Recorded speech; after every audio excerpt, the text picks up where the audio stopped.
Alors que la crise sanitaire continue de gagner du terrain, les activités économiques baissent de manière significative sur le territoire national. Toutes sont au ralenti, mais est-ce le cas du marché de l'immobilier ?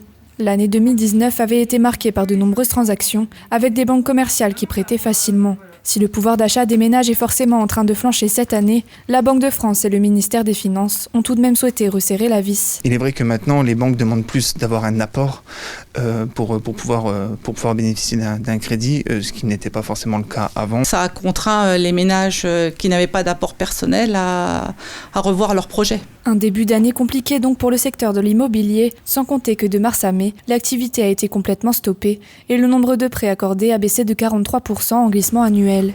Au moment du déconfinement, les agents ont remarqué une préférence pour les maisons de campagne. Suite au premier confinement, on a très bien travaillé à la location.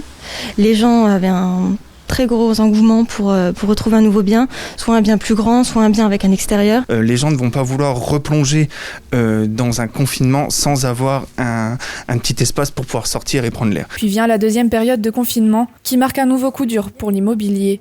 Les visites sont de nouveau arrêtées, l'activité s'est rendormie. De nouvelles mesures sanitaires sont alors tombées, les agences ont dû se remettre en question. On a développé des nouvelles méthodes de travail, notamment la signature électronique. Et maintenant, au niveau des visites, on a le droit d'avoir qu'une personne, voire 2 personnes maximum. On doit arriver une demi-heure avant, on doit aérer le bien, on doit faire la visite, ensuite on doit à nouveau aérer le bien.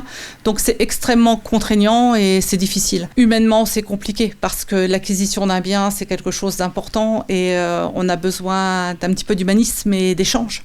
Et le masque, qu'on le veuille ou non, c'est une barrière. Les prix des biens augmentent alors que les ménages perdent un peu de leur pouvoir d'achat. La demande s'est alors déplacée vers des acheteurs sensiblement plus aisés que par le passé, malgré une stabilisation des taux d'intérêt. Alors est-ce bien le moment d'investir ? Les taux sont assez bas, on est en moyenne à 1,25, je veux dire, donc ce qui est très bien en soi. C'est le bon moment, mais il faut avoir de l'apport. Si la location fonctionne encore plutôt bien, la baisse des prix à l'acquisition va tout de même devoir attendre. Le recentrage du marché sur des ménages plus aisés risque bien d'alimenter la hausse des prix.